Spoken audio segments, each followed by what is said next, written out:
Buenas tardes, buenos días a todas y a todos los que nos estáis escuchando. Buenos días para los que nos estáis escuchando desde Latinoamérica. Os doy la bienvenida a nuestro tercer debate urbano titulado Reinventar la ciudad, utopía, distopía o realidad. Antes que nada, espero que todos estéis bien y que la situación en vuestro micro y no tan micro entorno va mejorando día a día respecto a de la circunstancia en la cual nos estamos encontrando todos.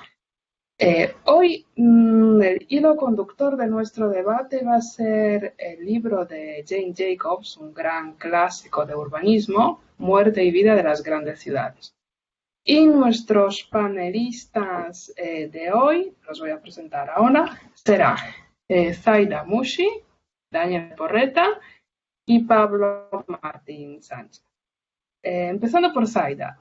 Zaida es doctora arquitecta y profesora de urbanismo de la Escuela Técnica Superior de Arquitectura de Barcelona, de la UPC, codirectora del máster Laboratorio de la Vivienda del siglo XXI. También ha sido directora de urbanismo de Santa Coloma de Gramenet. Zaida es especialista en urbanismo, arquitectura con perspectiva de género. Ha sido galardonada con varios premios, autora de diferentes libros sobre ciudades, vivienda y urbanismo. Ha impartido conferencias y cursos en diferentes ciudades de América, Europa y Asia. También cabe mencionar que Zaida es autora del prólogo del libro que hoy sacamos a colación para debatir. Daniel Porreta es arquitecto y profesor de Historia del Diseño en Elisava, Barcelona. Licenciado en Roma, vive e investiga la ciudad contemporánea desde Barcelona. Doctor por la ETSAP UPC, colaborador de la Fundación Mies van der Rohe, Instituto Italiano de Cultura, Instituto de Humanidades. Su especialidad son las utopías y distopías, y recientemente ha publicado un libro sobre la historia de la utopía en Marte. Y nuestro tercer es Pablo Martín Sánchez. Él es escritor y traductor. Ha publicado el libro de relatos titulado Fricciones y las novelas El anarquista que se llamaba como yo, Tú el mañana, en colaboración con Sara Mesa. En octubre, espero no estar haciendo spoiler ahora, saldrá su nueva novela, Diario de un viejo cabezota, Reus 2066. Pablo es el único miembro español de Ulipo, que es un grupo francés de experimentación literaria, un club que según Wikipedia es, ya nos lo confirmará Pablo, es selecto, secreto y no convencional y busca lo que se llama literatura potencial. Ellos aplican unas constricciones o reglas estrictas o incluso algorítmicas a la literatura. Pablo nos dará su visión literaria desde la ficción. Están conmigo también Jorge Ponce Dawson, el Mainborn Director de Broadway Malian, organizador de debates urbanos, coordinador de club de lecturas y persona que tiene múltiples iniciativas sociales y culto. Y Eva Gómez, que intervendrá en la última parte del debate para recopilar las preguntas del público. Y por cierto, ahora me dirijo sobre todo al público. Tenéis aquí el apartado de preguntas donde podéis lanzar todas las que queréis. Y también en esta edición hemos incorporado una pequeña encuesta. Es una encuesta experimental, esperamos que funcione y os animamos que entréis en el apartado de encuesta que está justo por encima de preguntas y votéis para que también compartáis con nosotros cuál es vuestra visión de las ciudades y de la situación que estamos viviendo ahora en las ciudades. Empezaremos este debate con una breve introducción de Jorge, que hará un resumen del libro de Jane Jacobs para los que no estéis tan familiarizados con este título. Adelante, Jorge. Pues muchas gracias y buenas tardes y buenos días a todos y todas. Voy a compartir mi pantalla un momento para, en 5 minutos, hacer una breve síntesis de este gran libro. Realmente es poco tiempo, pero creo que es más interesante que reservemos tiempo para el debate. En la página del Club de Lecturas, que es uno de los organizadores, podéis encontrar esta guía de lectura en diversos formatos. Entráis al apartado lectura y la vais a poder bajar en el móvil o leer en el ordenador. Para poder leerla completa os tenéis que suscribir, es gratuito y de paso ya formáis parte del club. Estamos hablando de este libro que ha sido reeditado en 2011 en español con el título Muerte y Vida de las Grandes Ciudades, pero su original es del año 61, justamente 50 años antes de Death and Life of Great American Cities, ¿no? Una pequeña diferencia en el título que ya nos llama un poco la atención, pero que efectivamente Jane Jacobs hace este libro basada en el análisis de las grandes ciudades de Estados Unidos, y en su reedición español se ha eliminado ese punto, pero bueno, digamos, ya lo comentaremos. La introducción ya es un mensaje absoluto de cuál es la intención de Jane Jacobs y dice que este libro es un ataque contra el actual urbanismo y la reconstrucción urbana. Y efectivamente está escrito en plena disputa de dos visiones que finalmente se terminaron como personalizando en dos personas. Robert Moses a la izquierda, que era una suerte como de coordinador de todos los grandes planes urbanísticos en Estados Unidos y en Nueva York particularmente, y Jane Jacobs, que era una vecina realmente de Greenwich Village, que lideró un movimiento de oposición a la construcción de esta autopista que veis a la derecha, que es la vía expresa, que era una gran autopista que atravesaba Manhattan de punta a punta, elevada y que le daba totalmente prioridad al coche, que era el nuevo gran objeto de estatus y de consumo masivo y que todo el mundo quería tener. Jorge, no se Y por ve. tanto, no se ve. Se quedó en al menos el mío se quedó en club de lecturas. ¿El No resto me lo ve? digas. A ver. Yo sí lo veo. Ah, sí, entonces soy yo. Vale. Sí, sí. ¿No lo ves? No, no importa. Bueno, lo siento, Zaida. Bueno. Bueno, aquí en estas fotos donde se ven un poco las acciones que hacían en la ciudad, está ella en la foto de la derecha, en el centro de este grupo. No solamente participó en la oposición a esta autopista, sino a muchos otros movimientos urbanos, digamos, muy interesantes. Y luego lo que es el libro está dividido en cuatro partes.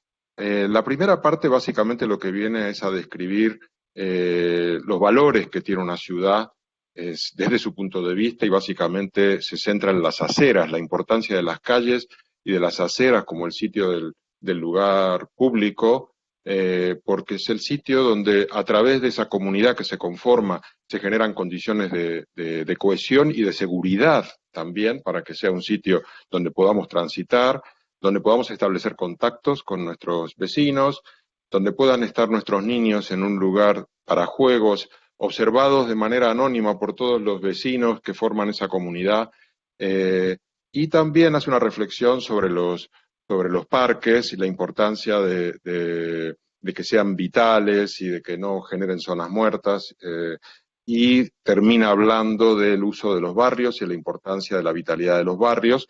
En el fondo es como la descripción positiva de los aspectos que ella valora de una ciudad viva. En el segundo apartado, de lo que habla es de cuál es esa condición que hace que una ciudad sea viva, y básicamente el punto fuerte es su diversidad, es una especie de usos mixtos y de mezcla de gentes que tengan diferentes actividades y que garanticen un uso continuado de las calles y del espacio público, de tal manera que sea una ciudad vital, que no tenga zonas muertas. Y todo esto en oposición al planeamiento ortodoxo del movimiento moderno, que se ve un poco ejemplificado en esta imagen que vemos a la izquierda de la Villa Radiante de Le Corbusier, que, por ejemplo, para París propone demoler absolutamente todo y hacer una serie de torres con unos espacios públicos muy desangelados, que son prácticamente un vacío y que niegan esta visión de la calle que tiene Jane Jacobs. En el tercer apartado, de lo que habla sería de cuáles son esos aspectos negativos que pueden hacer que una ciudad no sea vital, y básicamente es que La propia lógica del mercado puede hacer que un determinado uso se termine imponiendo a los demás y por tanto le quiten la diversidad. Los edificios que generan fachadas ciegas o que son grandes moles y que enfrían las calles de su derredor son casi como una frontera, una especie de borde que le quita vitalidad a la ciudad. También otro problema que hay es el movimiento de las poblaciones, que cuando un determinado sector asciende socialmente se desplaza hacia otros, y esa falta de continuidad de la población también es un factor negativo. Y lo mismo que ella cuestiona, que es el método que hay de financiación de los grandes cambios urbanísticos, que ella llama dinero cataclísmico, que es casi como una avalancha de dinero en un determinado momento para hacer una obra. Por ejemplo, la gran autopista esta de Manhattan, o hacer un barrio nuevo demoliendo una zona que estaba degradada, que suelen dar muy mal resultado, y ella defiende una visión más gradualista, más de intervenciones puntuales y pensadas como de abajo arriba. Y la parte cuarta es la parte quizás más teórica, donde ella cuestiona algunos aspectos del urbanismo ortodoxo, básicamente esta idea de la demolición y reconstrucción en otro lugar, en el que se basan las viviendas subvencionadas. La idea de que el coche es un elemento que va erosionando estos valores que ella defiende en la ciudad, es decir, en ese aspecto es una pionera de esa crítica en pleno momento de enamoramiento con el coche, porque es casi como el momento del boom en el cual todas las clases medias lo abrazan como el objeto de consumo preferido. Ella ya tiene un punto de crítica hacia el efecto que producen en la ciudad. También la importancia de salvar el conjunto y generar situaciones de costura entre áreas divorciadas de la ciudad. También tiene ideas de cómo debería de gobernarse la ciudad, descentralizando la gestión para poder estar más cerca de los barrios y los distritos. Y por último, hace una reflexión respecto a qué tipo de problemas la ciudad, que lo considera como un problema de complejidad organizada, semejante a un organismo vivo, y de allí viene el título del libro, que es prácticamente: estos organismos pueden vivir muy bien, pueden enfermar y pueden morir. Y Jane Jacobs se ha convertido, digamos, en los últimos años en un ícono del nuevo urbanismo. Tiene la doble condición de tener estas ideas que ahora mismo sintonizan mucho con la visión actual de recuperar las ciudades para la gente.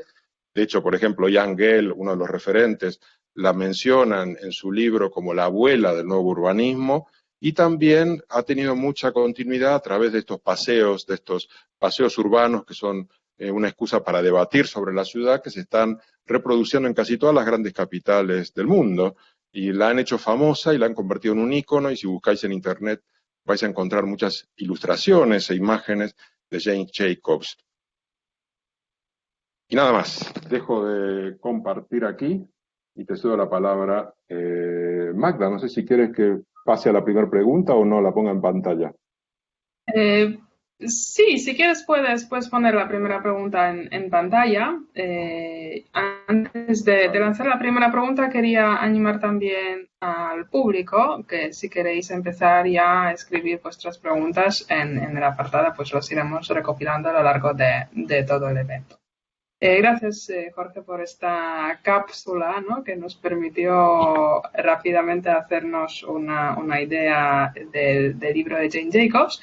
Y primero me voy a dirigir a Zaida, ya que ella ha hecho el prólogo de este libro en su edición española, preguntando quién tiene que moldear la ciudad, los urbanistas, los habitantes o quizás una nueva Jane Jacobs.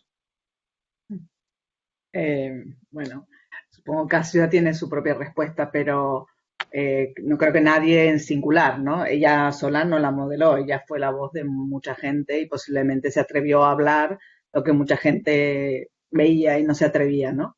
Y creo que lo que tenemos que hacer lo que se ha de hacer es trabajar, o sea, evidentemente los técnicos y las técnicas municipales tienen un saber y un conocimiento, pero también los vecinos y las vecinas tienen, por tanto, es como romper un poco esas jerarquías y dialogar más, ¿no? O sea, las ciudades que sean fruto de un diálogo real entre todo tipo de personas, porque sí que ha sido fruto de un diálogo, pero entre algunas personas, ¿no? Que es un poco también lo que ella critica, ¿no? Que hay ciertos poderosos que que se juntan y sigue pasando en muchos sitios, ¿no? Se juntaban con el poder y ese urbanismo beneficia a unos determinados personajes, ¿no? Entonces, a veces se habla de participación como si fuera, pero solo se habla de participación cuando estamos hablando que participa la gente normal, la gente de la calle, la gente vulgar, que podría decir Jean Jacobs, ¿no? Pero en realidad los poderes en general siempre están en contacto con otra gente que no están dentro del gobierno, del poder, y que le influyen, por tanto, pero ahí ya no hablamos de participación, ¿no? Son lobbies o son encuentros a cenas y donde se pasan muchas informaciones. Por tanto, creo que el urbanismo tiene que ser una acción conjunta, dialogada, en la que realmente se busque, que creo que es lo que buscaba ella, el bienestar y el bien común, no que todas las personas podamos vivir bien en la ciudad. Perfecto. Daniele, ¿tú qué opinas al respecto de quién debería hacer el urbanismo ahora en Bueno, la situación y hola. qué Bueno, pistas nos da Jane Jacobs? gracias. Bueno, antes de todo, hola y gracias por la invitación. Yo estoy de acuerdo con Zaida, o sea, es evidentemente de sentido común, ¿no? Responder que no hay un actor que tiene que ser el responsable de la gestión de la ciudad y de moldear la ciudad. Yo recuerdo que ya tengo una edad, así que ya puedo decir, hace más de 20 años, cuando estaba en Roma y trabajaba en una empresa que se ocupaba de participación ciudadana, en los laboratorios siempre se hablaba de 4 agentes que eran los invitados en estos procesos participativos, que eran los políticos, los técnicos, los movimientos sociales y los habitantes. Es evidente que no puede haber una gestión o una proyección del futuro de la ciudad sin pensar en los habitantes, pero también ahí los procesos participativos fallan si no hay también los otros actores que participan y se responsabilizan. Y claro, lo ha dicho Zaida, o sea, el riesgo muy a menudo que hay algunos intereses que prevalezcan, ¿no? A veces en la historia de las ciudades hemos visto que los proyectos económicos o los proyectos de promoción inmobiliaria son casi los que moldean la ciudad y los habitantes pasan por ser no tener voz, ¿no? En esos procesos. De acuerdo. Vamos a preguntar también a Jorge, que sé que tú has hecho una lectura bastante crítica de la propuesta de Jacobs, Jorge, y tienes otra perspectiva. ¿Qué opinas tú? ¿Quién debería de moldear la ciudad post-pandemia o la ciudad pandémica, más bien, la ciudad de ahora?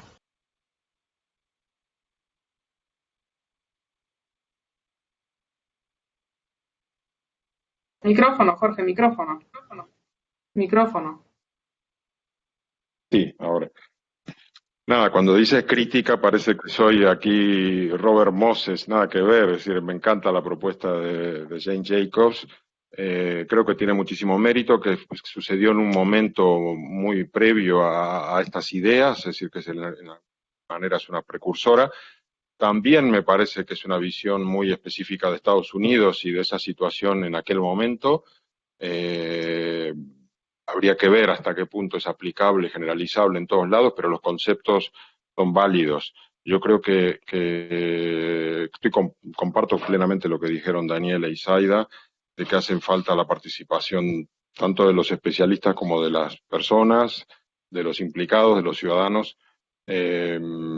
Y creo que ahora mismo hay un movimiento de revisión, de revisionismo urbanístico, digamos, muy interesante, en el cual estas propuestas, como la de Jane Jacobs, tiene cada vez más eco y de alguna manera nosotros nos sumamos a esa visión con estos debates urbanos también y lo vemos con mucha ilusión, porque creo que no solamente es un tema de uso de las calles y demás, sino que también que los diferentes sectores económicos, de alguna manera, están viendo cómo insertarse en esta nueva ciudad, cómo pueden funcionar en una nueva ciudad sostenible, en una nueva ciudad más próxima. Está calando esta idea de una ciudad que reduzca los desplazamientos, una ciudad sin coches, y todo esto forma parte de esta misma constelación de ideas en la cual Jane Jacobs es como una especie de referente. Así que, nada, no sé si con esto he respondido o he divagado mucho.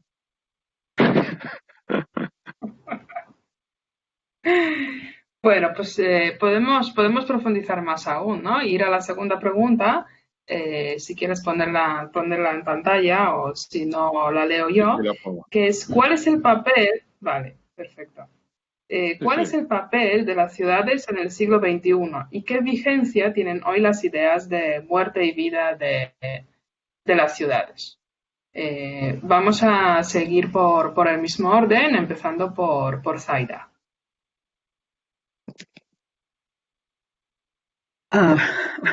Es como difícil, ¿no?, tener respuesta. El papel de la ciudad del siglo XXI, digamos, la ciudad tiene un papel importantísimo tenido, o sea, es como un aparato complejo que hemos construido. Lo que pasa es que tenemos que seguramente repensarnos y repensarlas y ver cómo ciertas... Yo creo que la ciudad ha tenido como un recorrido que siempre ha sido como la ciudad, o sea, lo artificial versus lo natural, ¿no? Se ha ido como cerrando lo natural, a la vez, que también lo dice Jane Jacobs, la ciudad o esa pseudo ciudad ha ido comiendo la naturaleza, ¿no? Y que es uno de los problemas por los cuales tenemos esta pandemia.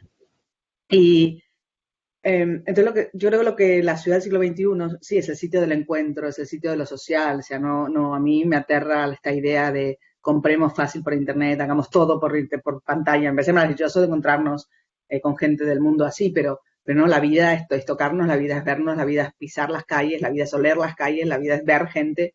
Entonces me aterra un poco esta como neo idea de que ya hablarán ellos, que son más especialistas de estas distopías, pero esta idea del ser humano aislado en su casa, no en su burbuja, ¿no? Porque es todo lo contrario a lo que tenemos que hacer.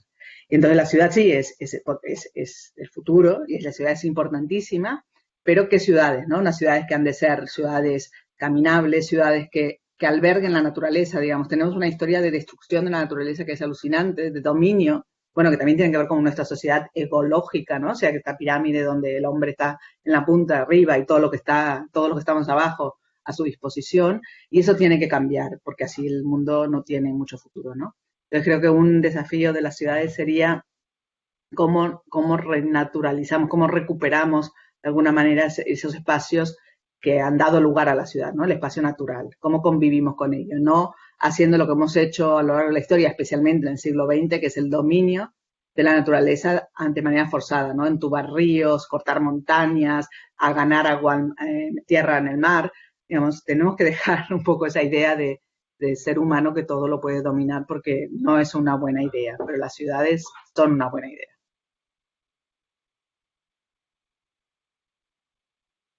Perfecto. ¿Tú qué quieres añadir, Daniele, a esta recuperación de la naturaleza dentro de la ciudad? Bueno, o si quieres recuperar alguna idea de Jane Jacobs para ver si sería de aplicación ahora. Sí, justo yo estaba pensando que yo leí Jane Jacobs muy tarde y además cuando lo leí el libro tuve la sensación que había muchas cosas que decían que eran correctas, pero que ya eran asumidas, por ejemplo, por los movimientos sociales, no tanto por la administración pública, pero tanto por las personas que se implicaban para elaborar lo que pasaba en ciudades como Barcelona. Pero sí que, para hacer un poco de crítica, yo creo también que este libro tiene mucho que ver en el contexto en el que fue escrito, y hay algunas cosas que podemos también mirarlas críticamente. Por ejemplo, hay un concepto que es el tema de la vigilancia natural, de la mixticidad de los usos, que es un tema que ahora la administración pública en el diseño de los espacios públicos tiene en cuenta, ¿no? Pues hay problemas, por ejemplo, de la inseguridad urbana, y el hecho de que haya una vigilancia natural es algo que se considera un factor clave, ¿no? Para evitar también que el tema de la seguridad sea exclusivamente un tema policial. Es que la impresión es que hay muchas de estas medidas que ahora se toman en cuenta cuando se diseñan el espacio, se intenta solucionar determinados problemas, que estas medidas, pero, son medidas que no solucionan estructuralmente determinados problemas.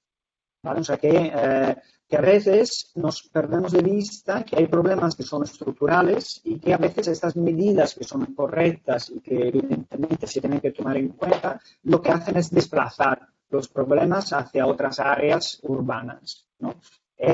Y para acabar, la pregunta era sobre el papel de las ciudades, que es en el siglo XXI, que sí que es una pregunta que daría para hablar horas y horas.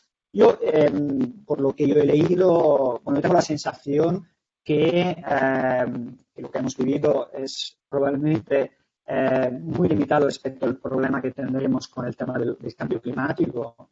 Y yo estoy convencido que las ciudades sí que tendrán un papel mucho más importante de lo que hayan tenido hasta ahora respecto al cambio climático.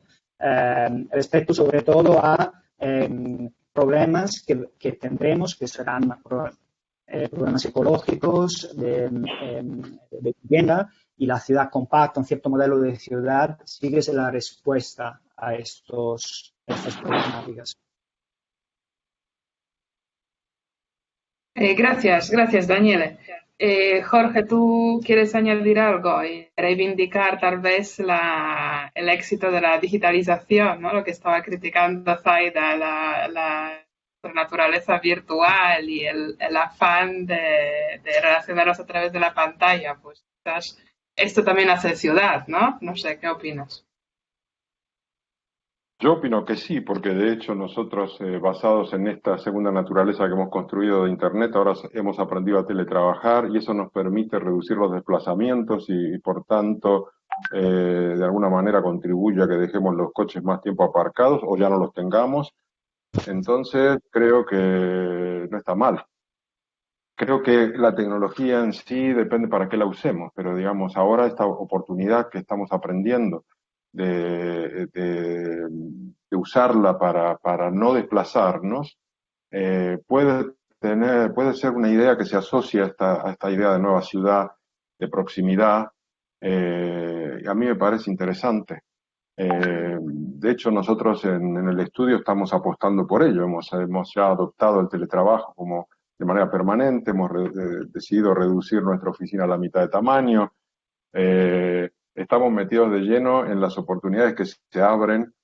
¿Para qué? Para tener unas vidas más calmadas, más amables, para tener más calidad de vida, para poder movernos, ir a la oficina fuera de la hora punta. Muchas cosas que creo que se deben a esa tecnología.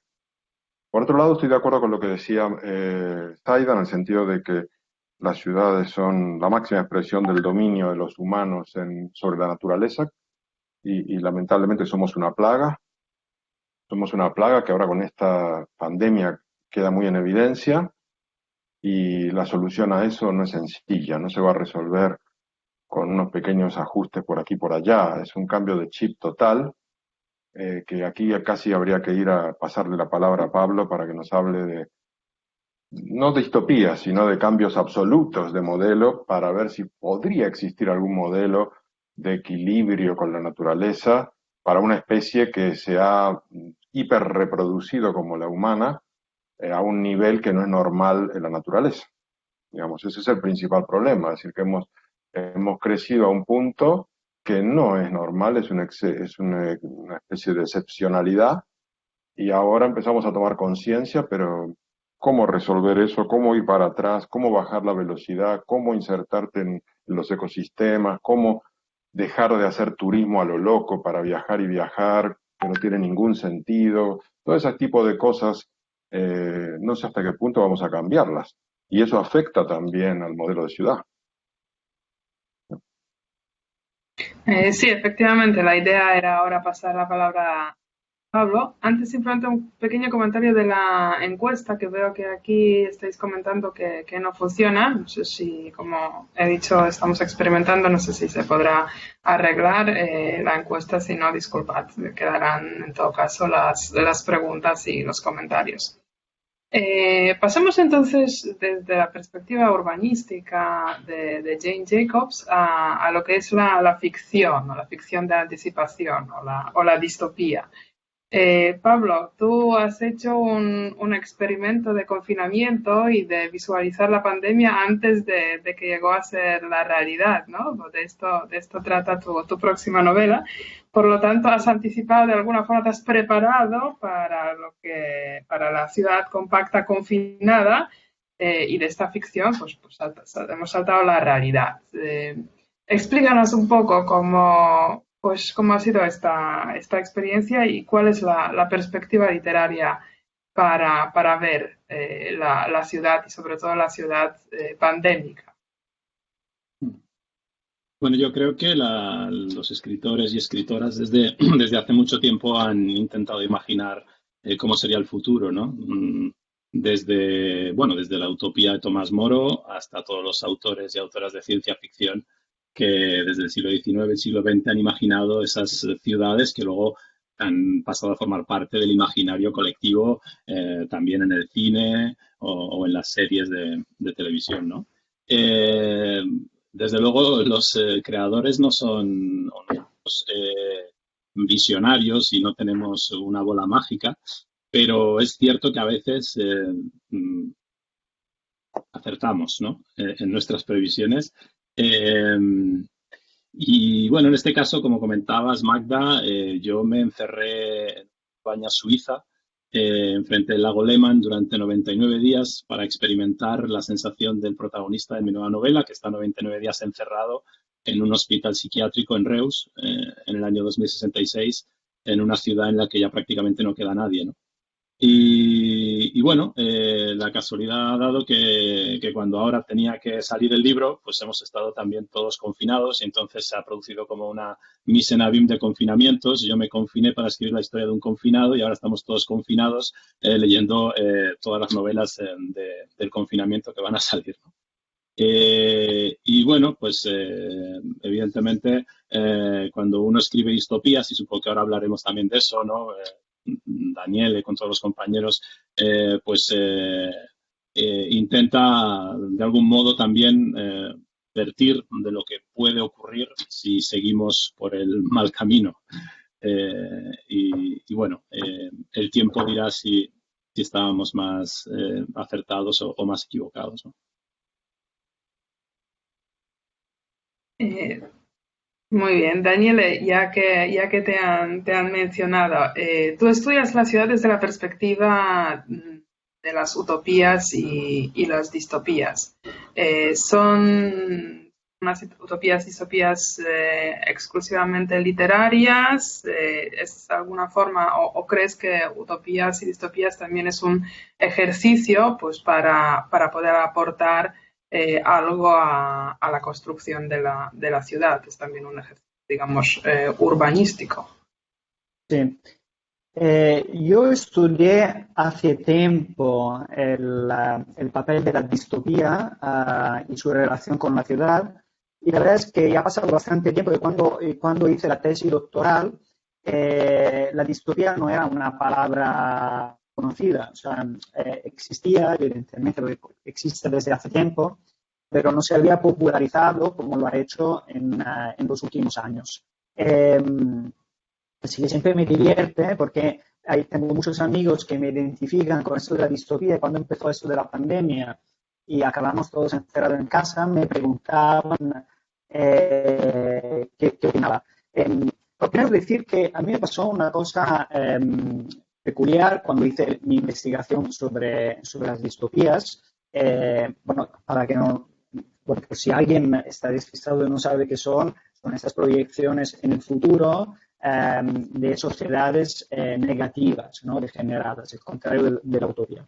A mí me pasó una cosa que cuando empecé a hacer mi investigación y escribir mi tesis doctoral, yo tenía una idea completamente equivocada del papel de las utopías y de las distopías. Al final de mi tesis cambié de idea y acabé por considerar peligrosas las utopías y preferir las distopías, porque sí que las utopías tienen, imagino que hablaremos también de esto hoy, pero sí que tienen una tendencia autoritaria hacia la perfección y están también asociadas a un cierto tipo de forma de la ciudad, un cierto tipo de urbanismo. Por ejemplo, el movimiento moderno, que tanto criticaba el urbanismo moderno, que tanto criticaba Jane Jacobs, tiene una relación con el autoritarismo y con la utopía. Yo al final, en cambio, acabé interesándome muchísimo más de la distopía, porque es una crítica. Sí, dime. Disculpa un momentito.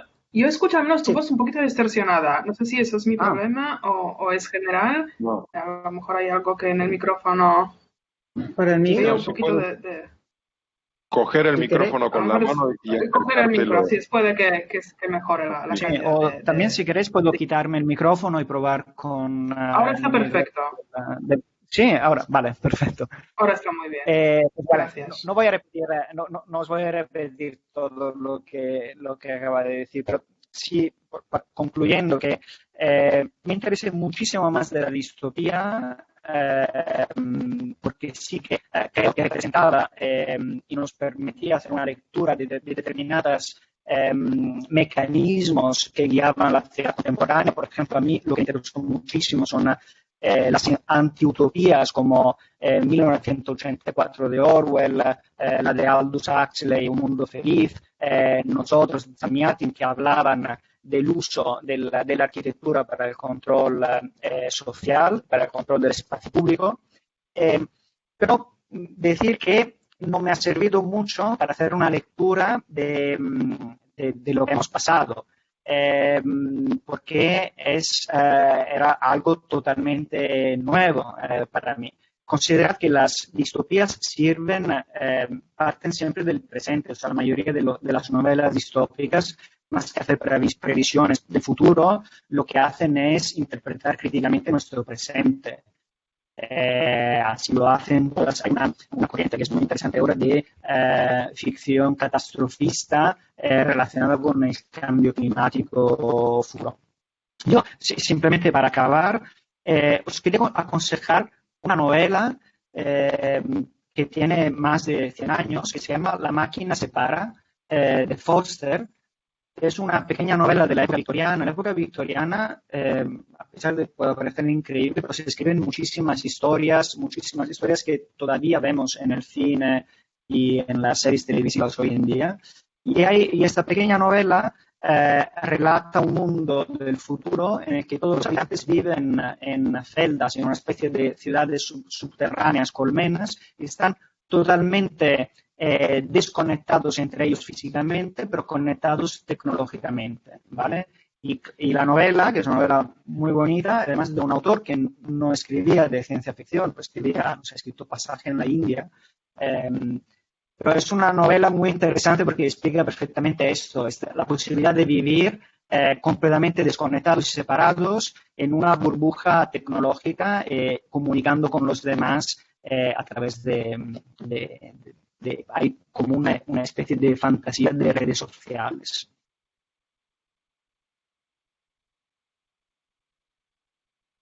Se me ha oído, ¿no? Gracias.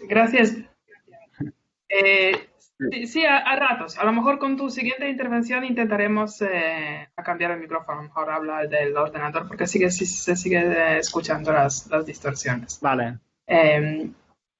Yo quería, ya que estamos con el tema de las distopías, pedirle a Pablo que si nos puedes desvelar algo más sobre tu siguiente novela o explicarnos un poco el ejercicio de leer textos distópicos ahora, ¿a qué nos llevas? ¿Es simplemente una experiencia de un viaje literario o nos puede aportar, ¿no? Nos da algún tipo de conocimiento que nos puede guiar también por la ciudad? Bueno, si no te importa, voy a retomar un poco lo que decía Daniele ahora, que me ha despertado muchas ganas de contestar y efectivamente, ¿no? Yo creo que las distopías y también las utopías en realidad literarias hablan del presente. De hecho, en mi nueva novela, uno de los epígrafes es de Lionel Shriver y dice exactamente que las novelas ambientadas en el futuro no hablan del futuro, hablan de los miedos que tenemos en el presente.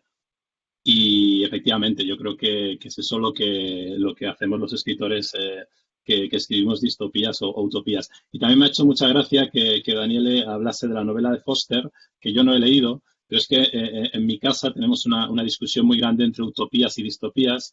Mi compañera es una especialista en ciencia ficción, Teresa López Pelliza, y ella está cada vez más por la utopía y yo cada vez estoy más por la distopía, ¿no? Y entonces yo acabo argumentando un poco que la distopía no es sino una utopía llevada a cabo, ¿no? Es decir, que el problema de las utopías es que pretenden llegar, ¿no?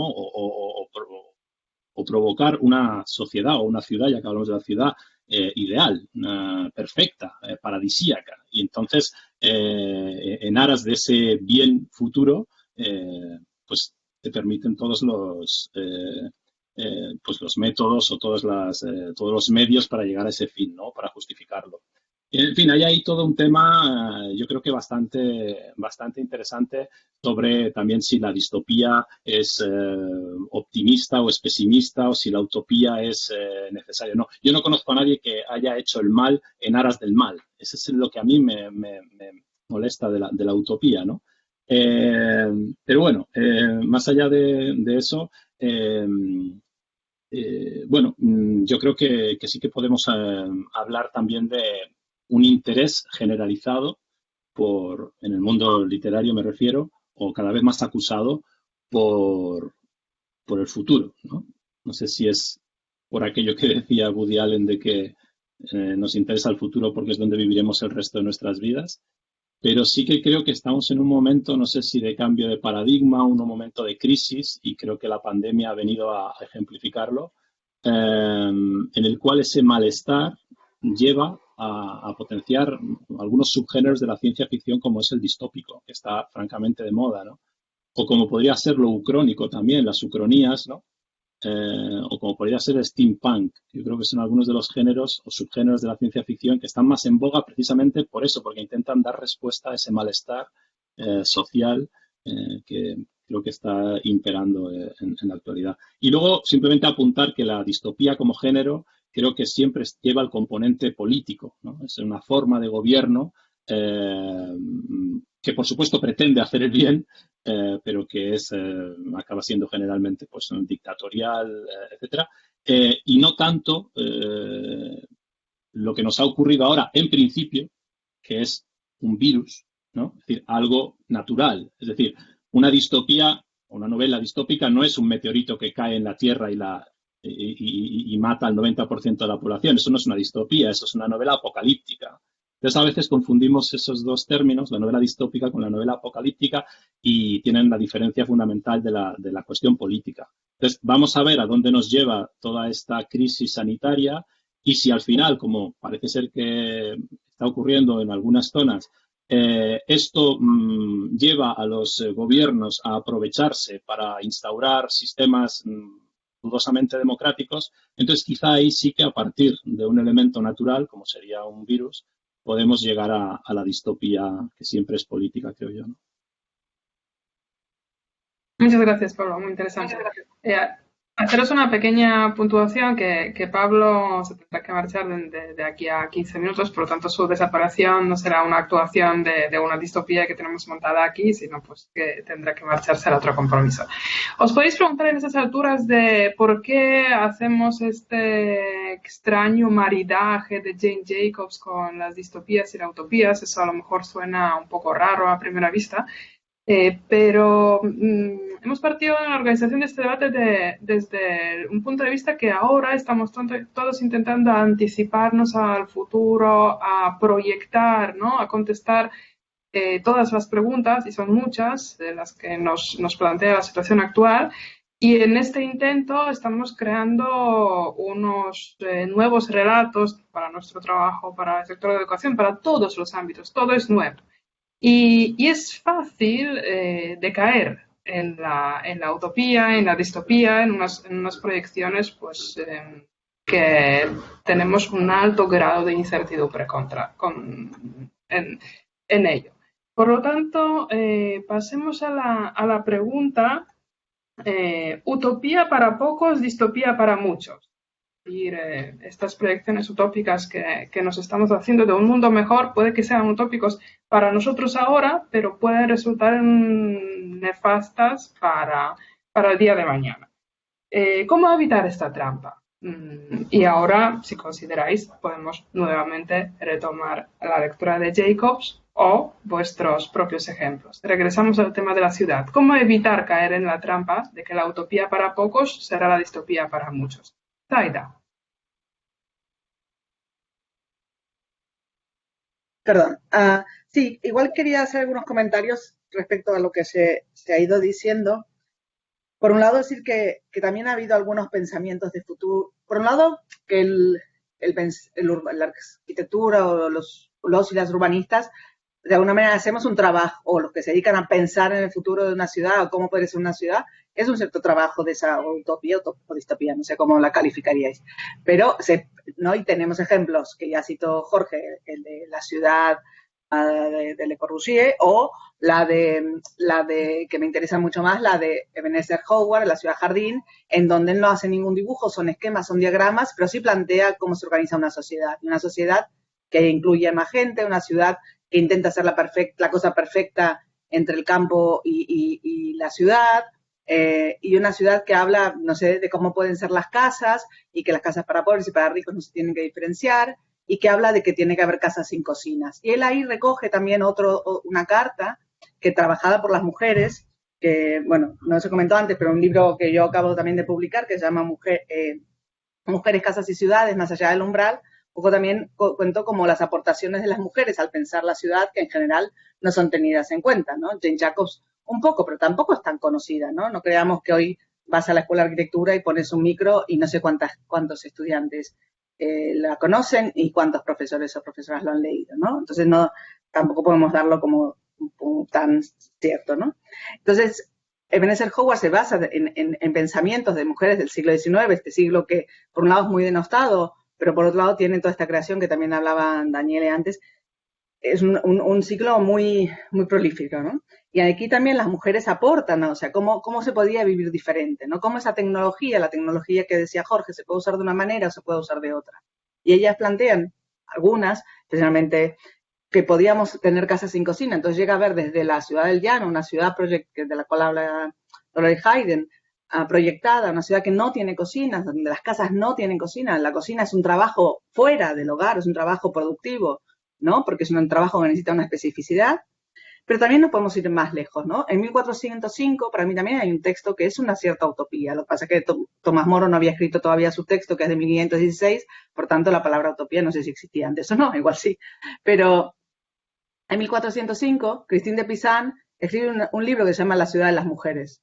Y ella piensa cómo puede ser una ciudad en donde, en ese caso, las mujeres no sufran, las mujeres no sean tratadas mal como eran tratadas, no hubiera guerras, donde fuera una ciudad de la sabiduría y del buen vivir. Entonces, creo que a veces depende de dónde nos paremos, ¿no? Para ver para qué utopía hacemos, ¿no?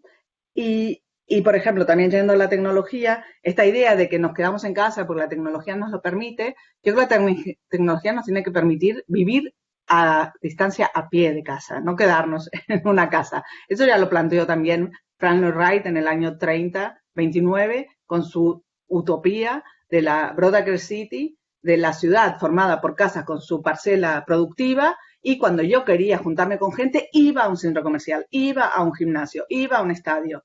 Eso no es la ciudad. Y eso es recurrente en la historia norteamericana. Cada vez que aparece una nueva tecnología, el teléfono, ya la ciudad puede desaparecer, porque nos podemos comunicar por teléfono. Y no, en la ciudad es mucho más que este contacto específico, ¿no? Evidentemente no voy a decir que no vamos a teletrabajar, parte sí, pero parte no, ¿no? Pero que bueno, que siempre es esta idea que tiene mucho que ver con la cultura angloamericana de matar esa ciudad europea que desde la cultura angloamericana se ha visto siempre muy fea, muy mezclada, muy desordenada, muy invasiva de la privacidad, de quien tenga privacidad, ¿no? Que no todo el mundo tiene privacidad. Y para callarme, hay una novela también que ha sido ahora republicada en castellano, que es fantástica, que es como una utopía y una distopía a la vez. Se llama Mujer al borde del tiempo, de Merce Pierce, y es una mujer que vive un momento, un presente en ese momento, pero que podría ser, que también es una crítica, casi también lo que estamos viendo hoy de ¿no? Black Lives Matter, etcétera, o sea, cómo el poder maltrata a unas minorías o no tan minorías, aquellos, y desde los sistemas psiquiátricos, los sistemas económicos, el quitar los hijos y las hijas a personas que son inmigrantes y que no tienen recursos, en lugar de pensar qué es lo que está pasando. Y esta mujer que vive eso, a la vez, tiene unos viajes en el tiempo y va en un futuro que es un futuro pasado en donde, bueno, entonces un poco como, por eso se llama Mujer al borde del tiempo, ¿no? Digamos, un poco viene a decir que en ese momento, ya escribí en los 70, estaríamos, del siglo XX, en un vierteaguas, ¿no? Que por ahí también es lo que a mí me gustaría pensar de este momento, ¿no? En un vierteaguas en donde, si seguimos como estábamos, vamos muy mal, que es un poco lo que ella está contando, pero también podemos cambiar el rumbo de nuestra civilización, entre todos y todas, evidentemente, ¿no? Y podemos llegar que aquí a 100 años el mundo sea totalmente diferente a lo que es hoy, y que no vivamos para tener, sino que vivamos para vivir. A mí eso me parecería una utopía maravillosa. No sé si es muy utópica. Gracias, Aida. Sé que te tienes que marchar pronto, Pablo, entonces a lo mejor nos quieres añadir algo desde el punto de vista del escritor, cómo evitar esta trampa que la utopía para pocos sea distopía para muchos. Si hay algún camino que nos permite, que la ciencia, que la literatura nos permite recorrer para evitarla. Bueno, no sé si tengo mucho más que añadir, pero sí que quizá la reflexión de que quizá su papel sea el de hacer preguntas, ¿no? O de provocar preguntas y no tanto el de dar respuestas. Entonces, quizá por eso a mí también me interesa más la distopía, porque creo que plantea cuestiones, ¿no? Mientras que la utopía parecería más bien que da respuestas o que nos dice cómo debería ser la ciudad ideal. En ese sentido, me parece que la utopía peca un poco de ser prescriptiva y en cambio la distopía plantea preguntas que quizá porque no tienen respuestas son interesantes de plantear, ¿no? Y a mí es esa la literatura que me interesa, ¿no? La literatura del punto ciego, ¿no? De la incógnita, de no dar la receta ya, de que el lector sea el que se haga las preguntas que plantea, y más incluso de las que plantea la propia obra, ¿no? Yo creo que ahí la ciencia ficción, yo no soy un escritor de ciencia ficción, he escrito esta novela de ciencia ficción, pero creo que ahí el género tiene mucho que aportar todavía. Y desde luego, como decía Zaida también, desde perspectivas de género o desde perspectivas distintas de las que se han venido haciendo hasta ahora, ¿no? Desde el heteropatriarcado.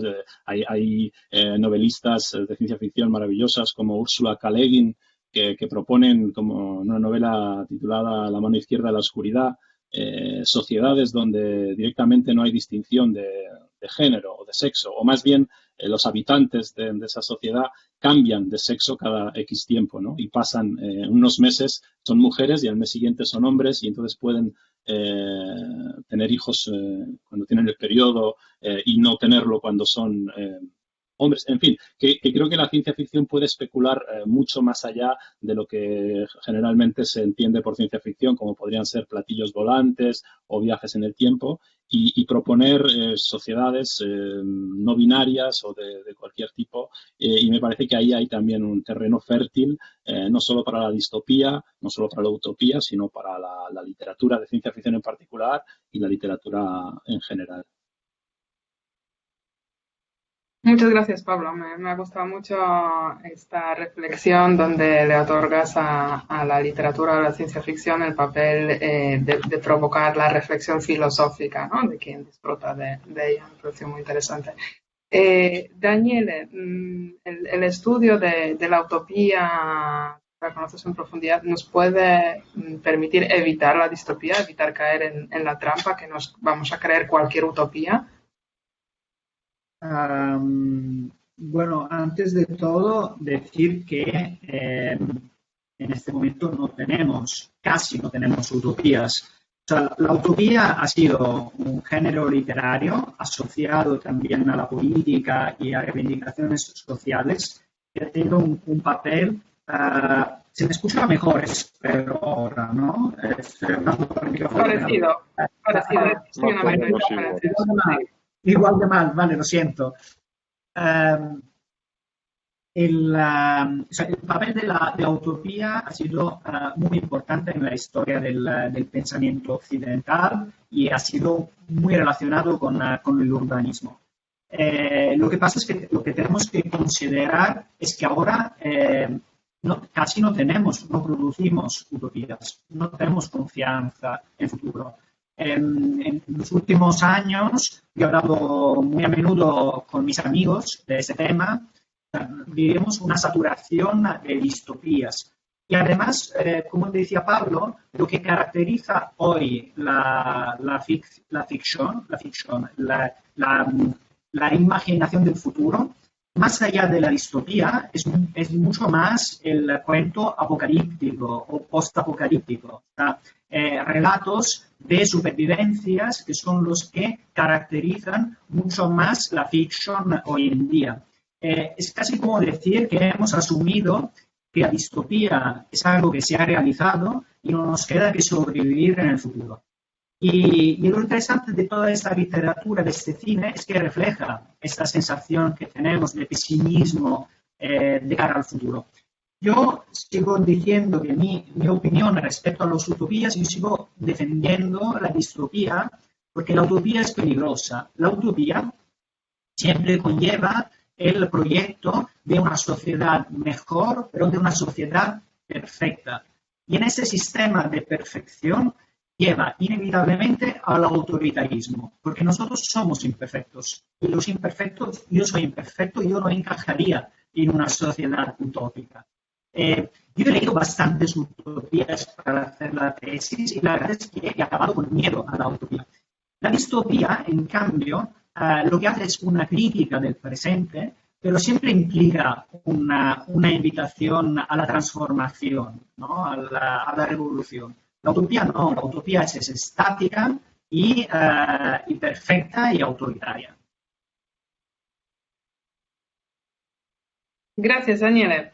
Creo que antes de dejar ya a Eva que nos presente las preguntas del público, podemos hacer una pequeña clausura de las intervenciones a modo de contestar la pregunta ¿qué características debería de tener la ciudad ideal? Intentando pues, que sean simplemente unos conceptos, porque tenemos creo que unas cuantas preguntas aquí de los que nos están escuchando. Vamos a empezar por Zaida.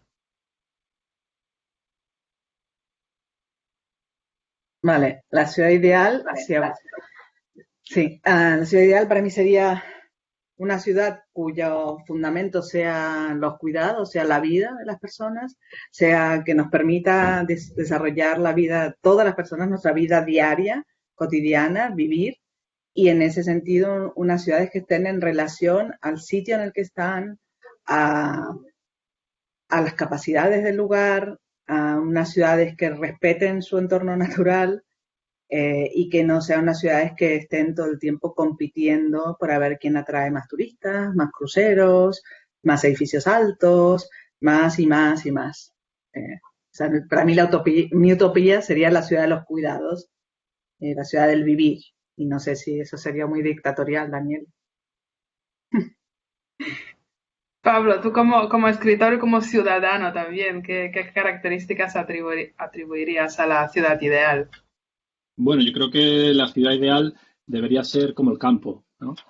Es decir, que fuese un lugar en el que se pueda vivir, pasear, relacionarse con el entorno. Pero bueno, más allá de la butad esta de que la ciudad ideal sería el campo, yo creo que la ciudad ideal debería respetar esos llamados derechos, ¿no?, de tercera generación. Es decir, no pensar solo en el presente, sino pensar en las generaciones futuras, desde la solidaridad, desde la sostenibilidad, desde también todos los derechos a la intimidad, a datos personales.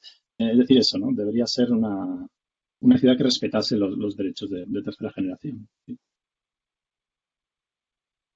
Gracias. Y con esto, Jorge, me despido porque es la hora que me tengo que ir y agradezco a los compañeros y a los oyentes pues el rato que hemos pasado juntos. Muchas gracias, Pablo. Hasta luego a vosotros. Chao. Jorge, tú desde la perspectiva de gran despacho de arquitectura y urbanismo, ¿cómo ves la ciudad ideal? Te voy a responder desde mi perspectiva, no la del despacho de arquitectura y urbanismo, porque cada vez me distancio más de esa perspectiva. Es decir, pienso que vivimos un momento de piateaguas, como dice Zaida, y creo que la mayor utopía ahora es pensar que vamos a poder volver a lo que teníamos antes. Por tanto, estamos en un momento en un impasse. Y a mí me gusta pensar en una ciudad que nos permita bajar la velocidad, lo cual es casi contradictorio con el concepto de ciudad. Una ciudad que nos permita vivir una vida con menos desplazamientos, más próxima, más tranqui y más natural. Eso supongo que puede casar con lo de gran estudio, gran despacho de arquitectura y urbanismo, porque también estamos cambiando. Veamos, creo que hay que hacer unos cambios brutales. No sé, a mí esta pandemia me ha recluido 3 meses a darme cuenta de muchas cosas que no estaban bien y la verdad que me da ganas de soñar con ese futuro de gran cambio. Muchas gracias. Y yo creo que estamos bastante bien de tiempo como para poder pasar a las preguntas que nos han lanzado desde el público. Así que paso palabra a Eva. Hola, ¿qué tal? Buenas tardes. Voy a hacer un poco de selección porque no hay muchas, pero son complejas. Entonces, voy a empezar por una pregunta y se la voy a lanzar a Zaida. La plantea Alex Javier Morán Navia. Dice, la propuesta de Jane Jacobs, hoy más que nunca, perdón, se me ha movido la pantalla, hoy más que nunca, cobra relevancia. ¿Cuáles aspectos de su postura se deberían aplicar a las ciudades en vías de desarrollo, en las cuales los espacios públicos tienen aún no tanta relevancia para sus gobiernos?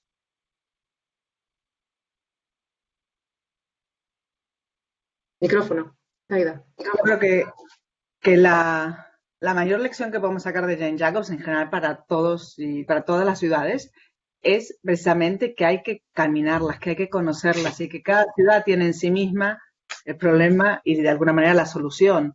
Y que el espacio público de las ciudades latinoamericanas, bueno, soy latinoamericana y conozco también muchas, creo que tiene mucha riqueza. Una cosa es que el gobierno se ocupe o no, son súper ricos. Lo que pasa es que posiblemente no responden al esquema, a esa imagen de un espacio público sanitizado y perfeccionalizado que la ciudad global nos ha vendido, ¿no? Pero el espacio público no es eso.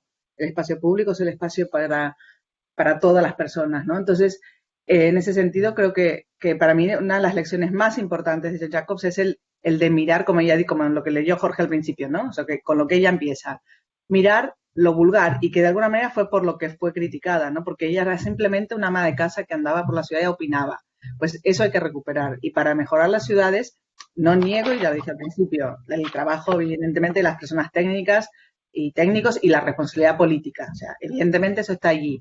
Pero las personas que habitamos los sitios tenemos mucho que decir, mucho que hacer y como técnicos y técnicas tenemos que aprender a mirar, a caminar, ¿no? ¿Cuánta gente proyecta cosas o proyecta barrios o sitios en ciudades y no ha caminado, ha ido en coche?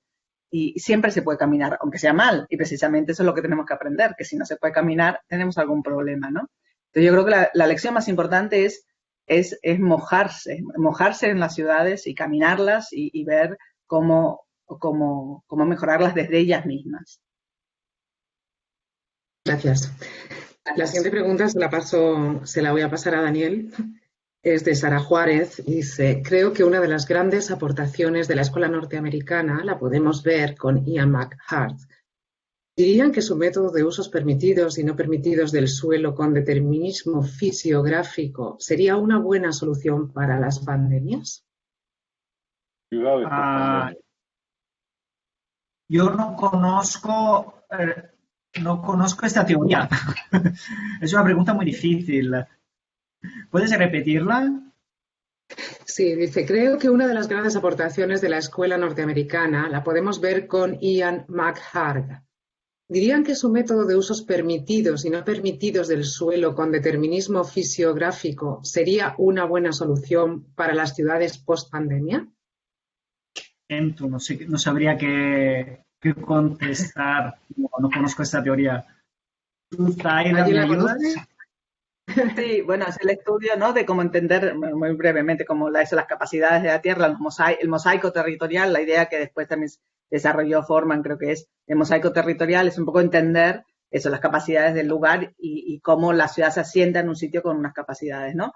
Pero yo creo que también, volviendo a Jane Jacobs, más que a Ian McHarg, que también es súper interesante y sería como una lectura de paisaje ecológica previa a que se hablara de esto, es que Jane Jacobs también es muy crítica con este abandono, estas ciudades que crecen por crecer, este suburbio infinito, el ir abandonando cosas, irse cada vez más lejos. Entonces creo que eso sí es muy importante para retomar en las ciudades y esa ciudad post-pandemia, porque el virus que hemos tenido sí que es natural, pero lo que no es natural es que haya venido a las ciudades, es que nosotros como habitantes y como humanos hemos y constantemente lo estamos haciendo, invadiendo territorios donde están millones de virus, pero pues están allí. Si los invadimos y sacamos los espacios de habitar, evidentemente vendrán a nuestras ciudades, ¿no? Entonces es también cambiar el chip, ¿no? Esta ciudad infinita, el suburbio, el escape, además que no hay tierra suficiente para todo el mundo, ¿no? Pero no sé si a las ciudades ya las tenemos. Entonces, no sé si es posible esa respuesta. Si programamos una ciudad nueva, igual sí, lo que dice Ian McHarg, y estudias bien qué capacidades tiene cada parte para determinar qué puede ir allí. Pero creo que eso se puede acercar a las utopías que decía Daniele, ¿no? Puede llegar a ser demasiado impositivo también. Sí. Yo quería añadir una cosa, que cuando estabais hablando de la ciudad ideal, yo inmediatamente pienso en la representación, ¿no?, de la ciudad ideal. O sea, si ponéis en Google, saldrá esta tabla de Urbino desde el final del 1400, pero también si miráis las otras imágenes, veréis que todas estas representaciones de la ciudad ideal casi no hay personas, son todas escenas urbanas totalmente vacías. Y entonces yo creo que igual tendríamos que empezar a hablar de ciudad real, ¿no? Más que de ciudad ideal, o sea, empezar a medirnos y a pensar más que en esta idealización de los espacios urbanos, empezar a pensar a las personas, ¿no?, que viven en estas ciudades. Yo también quería decir una cosa respecto al tema de naturaleza, ciudad y a lo que pasará con la ciudad después de lo que hemos vivido. Primero, la pandemia evidentemente ha visibilizado también problemas que tienen nuestras ciudades, también temas que han afectado, el problema ha afectado de manera diferente los barrios, y también hay diferencia entre personas, las que han podido teletrabajar, en cambio los que se han tenido que ir a trabajar y exponerse al contagio. Esto también es el reflejo de cómo son nuestras ciudades. Pero sí que hay una cosa que tenía el urbanismo del movimiento moderno, hablaba de una manera radical de los problemas y planteaba soluciones radicales a problemas que tenemos. A veces también acercándose de manera peligrosa a la utopía, pero sí que hay en el urbanismo que ha sido criticado y después de la Segunda Guerra Mundial desde distintos puntos de vista ha sido reelaborado y ha sido teorizado de manera diferente, sí que pero había una manera radical de enfrentarse a problemas como el problema de la vivienda, que hoy en día, en cambio, no estamos manejando como se hacía antes, ¿no? Igual, lo que se tendría que, desde un punto de vista crítico, es mirar a esta idea de radicalidad que tenían estas ideas del pasado y que hoy hemos perdido. Y hemos perdido también la confianza en el futuro que en cambio el movimiento moderno sí que tenía. Con su idea de progreso, con su idea positiva de un futuro tecnológico, pero sí que tenía una idea positiva de futuro que hoy en día nosotros no tenemos. Gracias a los dos. La siguiente pregunta se la tendría que hacer a Pablo porque él es el que ha dicho que su ciudad ideal sería como el campo. Pero como no está Pablo, pues se la voy a hacer a Jorge. Y es de Ural Espinoza, que dice, teniendo en cuenta que todo el territorio actúa en interrelación, ¿cuál será el rol de los sectores rurales o menos urbanizados en el periodo post-pandemia? ¿Cómo se redefinen los espacios de vivienda en el campo? Y a su vez, ¿cómo influirá esto en la ciudad post-pandemia? Bueno, personalmente es un tema que hablamos en uno de los think tanks anteriores. Es interesante porque en las últimas elecciones en España, uno de los temas de debate que se tiraban todos los políticos por la cabeza era la España vacía, y yo creo que ahora, con este aprendizaje global del teletrabajo, hay una oportunidad para la España vacía para poder volver a poblarse, y para gente que quiera tener más contacto con el medio natural o estar en un sitio más tranquilo. Yo creo que se va a dar un repoblamiento gracias a la tecnología. De hecho, digamos, nosotros estamos planteando, como estaba comentando, el empezar a implementar mucho el teletrabajo en nuestro estudio, y ya hay compañeros que han planteado la idea de quizás irse a vivir a otra ciudad, y bueno, quien dice otra ciudad dice a un pueblo. ¿Por qué no? Al fin y al cabo, lo que hace falta es una buena conexión a Internet. A mí me parece que es una oportunidad también para buscar un balance mejor entre la ciudad y el medio rural.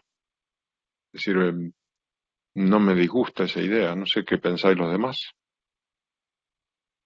Creo que voy a hacer un pequeño inciso a raíz de lo que acaba de decir Jorge, que hace una semana lancé una pequeña encuesta en el LinkedIn para ver si la gente tiene una preferencia a partir de ahora de vivir en la periferia o zonas rurales suburbanas o en la ciudad compacta, y 61% ha escogido periferia. Pero en cambio, evidentemente no hablamos de una encuesta muy representativa, pero sí, esto es el porcentaje, ¿no?, de los que han participado. En cambio, si miramos aquí en nuestra pequeña encuesta, que también incluye esta pregunta, ¿qué prefieres, la cercanía de la ciudad compacta o el distanciamiento de la periferia?, la gente opta por la cercanía de la ciudad compacta. Con lo cual, estas preferencias, según evidentemente aquí hay un fuerte sesgo, ¿no?, del muestreo, pero se reparten. Hay gente que ahora abandonaría la ciudad y otros que siguen apostando fuertemente por permanecer en la ciudad. Bueno, o vivir en la periferia de una ciudad compacta, pero en un área más tranquila, con mucha naturaleza, y esa combinación puede ser muy tentadora ahora mismo. Bueno, eso ya existe, ¿no? Todos los barrios cerrados, Claro. Suburbios, etcétera, que no hacen muy bien ni a la sociedad, ni a la ciudad, ni a la... Y además que estamos pensando solo en una variable producción, o sea, cómo se hace la reproducción, cómo se cuida en un sitio donde estás aislado, bueno, que ya está súper estudiado, ¿no? Y que ya también en la época de Ten Jacobs había mucha crítica, ¿no? O sea, al suburbio, a la huida al suburbio, que cuanto más rico es, más naturaleza te vas, pero evidentemente necesitas 2 coches como mínimo, si son 2 adultos, después cada 3 cuando los hijos vayan creciendo, luego cómo se va a la escuela, o sea, creo que sí, tenemos que poner todas las variables en la ecuación. Eso también nos lo enseña Jane Jacobs. Jane Jacobs dice que los urbanistas solían tomar decisiones en ese entonces solo con una ecuación de 2 variables, y dice, eso es un grave error porque hay que poner muchas variables en la ecuación para resolverla, ¿no? Entonces, pensar solo desde el trabajo productivo, ¿cómo se compra? Ir a comprar el pan, hay que agarrar el coche. O vamos a comprar todos en Amazon y vamos a destruir todos los servicios locales y todo el comercio local. Eso sí sería lo que preguntó Magdalena antes, la utopía para unos pocos. Bueno, daría para mucho debate. Yo creo que el comercio local también va a cambiar, va a incorporar e-commerce para poder entregar en la proximidad rápidamente. De hecho, eso se está planteando ya. Los coches los vamos a usar muchísimo menos o casi no lo vamos a usar. Entonces ahí se abre otro mundo, distinto al que sucedió en el siglo pasado, que sí, entiendo que cuando Jane Jacobs escribe su libro era el proceso, era irte a medida que ascendías socialmente, te vas a una casa con jardín, basada en el coche, que es el medio fundamental de todo en aquel momento, pero eso yo creo que ahora puede ser distinto. Pero bueno, pero eso no. Estaba, bueno, generado y provocado, no es natural, ¿no? Y aparte, otra vez, ¿quién teletrabaja? Acabo de cerrar la puerta porque estaban pasando a limpiar la calle. Esos señores no van a teletrabajar. No, lo que dijo claro. También Daniele antes. Pero hay un 30%. Pues es en torno al 30%. Un 30 no es despreciable. Y ese 30% puede generar un cambio de tendencia. Pero puede correr el riesgo que se vayan otra vez quienes tienen como clases medias y medias altas, con lo cual también para las ciudades no es bueno eso, si la ciudad se pauperiza, ya lo hemos vivido. No se queda quien no se puede huir, se queda en la ciudad y los que pueden huir, huyen. Yo creo que tampoco es un buen modelo. No niego que va a cambiar y que evidentemente estamos usando tecnologías, pero que hay que poner como todas las variables sobre la mesa. Sí, yo creo que yo creo que el cambio será sobre todo tecnológico. Nos hemos acostumbrado en estos 2 meses, por ejemplo, pagar con tarjeta, a utilizar. Yo no había utilizado nunca tanto el ordenador, nunca había dado clase con un ordenador, el trabajo no lo había hecho nunca, pero ahora nos hemos acostumbrado y hemos visto que es muy cómodo. O sea, en muchas reuniones nos las hubiéramos podido ahorrar utilizando Skype, Jitsi, Zoom. Lo que pasa es que yo veo los aspectos positivos, evidentemente sobre el tema del transporte, pero empiezo a ver también las posibilidades negativas, el tema sobre las relaciones sociales, el tema de la virtualización del trabajo. Yo ya salía poco de casa, ahora dando clases, para mí salir a dar clases y a la escuela era algo positivo y que me permitía dar un paseo, ¿no? Es que me veo en el futuro encerrado en casa sin pandemia toda la semana. Yo creo que eso es un peligro, ¿no? Y además depender siempre más de la tecnología, que evidentemente no hay que ver de una manera negativa, pero que valorar también algunas consecuencias negativas que puede tener esa dependencia tecnológica. Y sobre el tema también de ir a vivir fuera de la ciudad, la verdad es que personalmente, como urbanita, he cambiado mis hábitos con el tiempo, pero también me puedo permitir de cambiar mis hábitos. Yo vivo en el centro de Barcelona, trabajo a 10 minutos a pie, o sea, realmente no necesito coche. Y también hay que ver cuál es el estilo de vida que tienes y cuál es el contexto en el que te mueves. Yo cuando vivía en Roma hace muchísimo tiempo, estaba obligado, por cómo es la ciudad, por las dificultades de transporte que tiene, estaba obligado a tener coche y moto. En cambio, Barcelona, que es una ciudad compacta, que es una ciudad que tiene una red de transporte moderna y eficiente, te permite vivir sin coche. O sea, hay que también a veces nuestras decisiones personales son limitadas al tipo de vida que que hacemos. Gracias. Seguimos entonces con otra pregunta que le voy a dirigir a Zaida. Dice Manuel Ruz Vargas, dice, ¿se puede revertir la participación de la iniciativa privada en la planeación urbana? Yo creo también son decisiones políticas y posiciones políticas, ¿no? Yo creo que el urbanismo es público en el sentido que, no porque sea de los políticos, sino que debería ser acciones que se deben tomar de manera conjunta, insisto, por el bien común, ¿no? Y muchas veces cuando el urbanismo está dirigido por intereses privados, evidentemente el bien común no es lo que prevalece, ¿no? Sino es el negocio que yo puedo hacer. Y creo que, bueno, personalmente no conozco buenos ejemplos de un urbanismo privado, privatizado. Evidentemente, el sector privado en el sistema económico que vivimos es un sector que se ha de estar y hay que tenerse en cuenta, pero para mí no ha de ser el líder de los proyectos urbanos. Pero eso también tiene que ver con que tener ciudadanía activa puede presionar un poco. También es cierto que nuestros sistemas jurídicos legales muchas veces están muy preparados para que intervenga el privado como inversor y no el privado como ciudadanía. Entonces, porque al final la ciudadanía también es privada, ¿no? Y no siempre, y también puede haber intereses que no son para el bien común.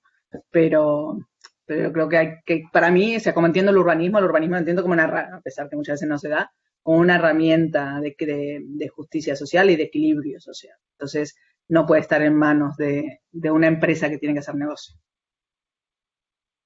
Gracias. La siguiente pregunta es para Daniel, se la hace directamente Edmundo Morales Ramos. Dice, Daniel mencionó a la ciudad compacta como respuesta. ¿Qué tan compacta o qué tan densa deben ser las ciudades post-COVID?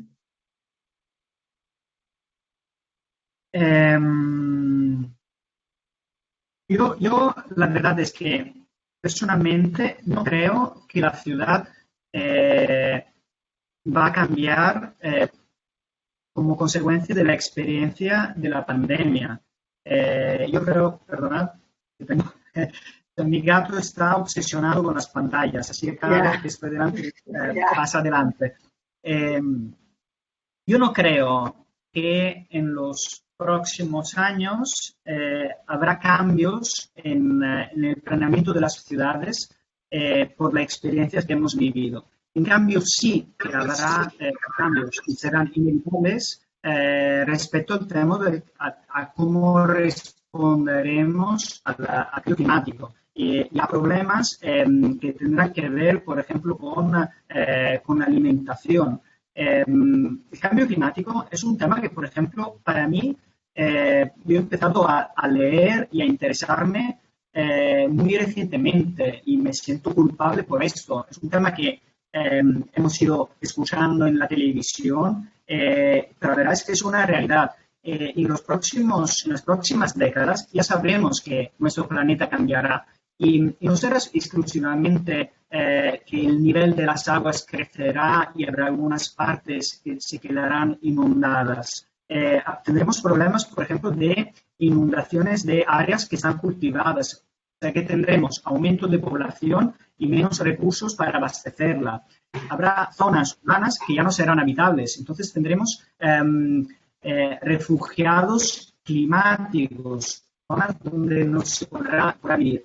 Yo creo que el desafío será justamente esto en los próximos años. De qué manera organizarnos para, por ejemplo, para solucionar problemas de vivienda y problemas de dar servicios a muchos ciudadanos.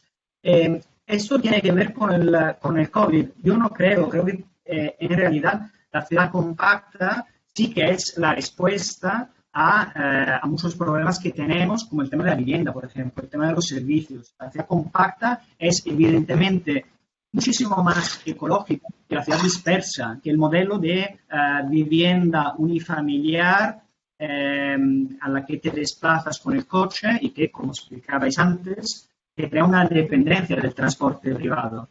El modelo sostenible es el modelo de ciudad compacta, en la que vas a pie, vas en bicicleta, utilices el metro, transporte público, también un apartamento en un bloque de viviendas es mucho más sostenible que una vivienda aislada en la naturaleza, a pesar de que hayas utilizado tecnología ecológica o hayas utilizado paneles solares.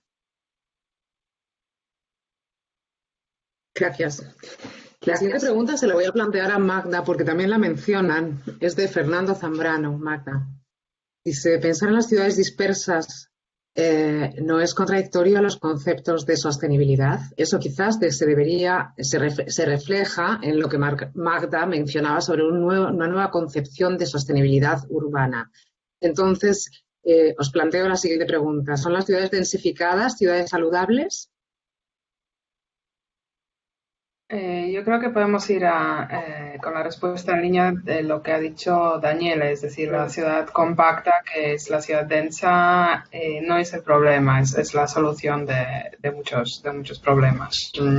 A pesar de que vivir entre la naturaleza del extrarradio nos puede parecer muy agradable, muy natural, pero que es poco sostenible, ¿no? Tanto en el gasto económico de desplazamientos como en la huella medioambiental que dejan estos desplazamientos. Por lo tanto, es la ciudad compacta la que al final, a pesar de toda la mala fama por los índices de contaminación de todo tipo, atmosférica, acústica, lumínica y demás que tiene, pero ahí tenemos que buscar la solución y no en expandir nuestra ciudad, aumentar distancias y potenciar desplazamientos constantes, aunque Jorge dice que estos desplazamientos ya no se darán debido a que habrá un alto porcentaje de teletrabajo.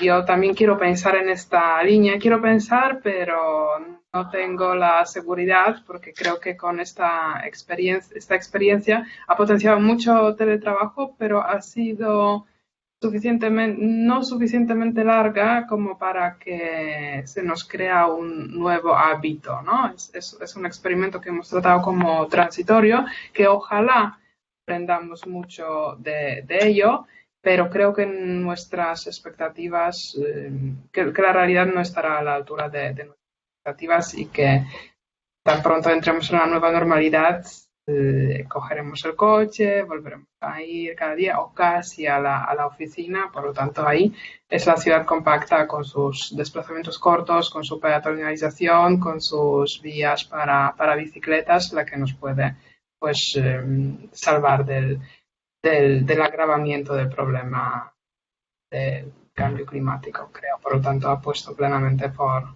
la ciudad compacta. ¿Puedo hacer un comentario del teletrabajo de estos días?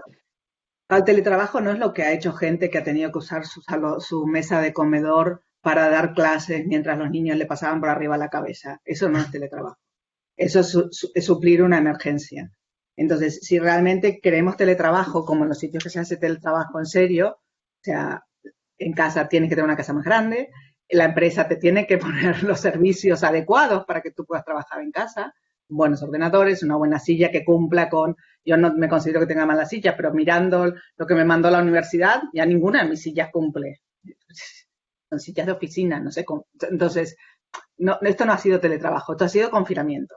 Y entonces hemos hecho lo que hemos podido, ¿no? Entonces realmente, no sé, por ejemplo, en las universidades ha habido muchas quejas, ¿no? Tenemos profesores que son asociados, que en el caso de España, o pasa en cualquier lado, que son profesores con pocas horas, con poco sueldo, porque tienen que poner su 4G, su ordenador, tener ordenador adecuado, tener cámara, y los estudiantes también. Entonces, bueno, ese cambio, si queremos, también tienen evidentemente unos costos, y ¿quién los va a pagar?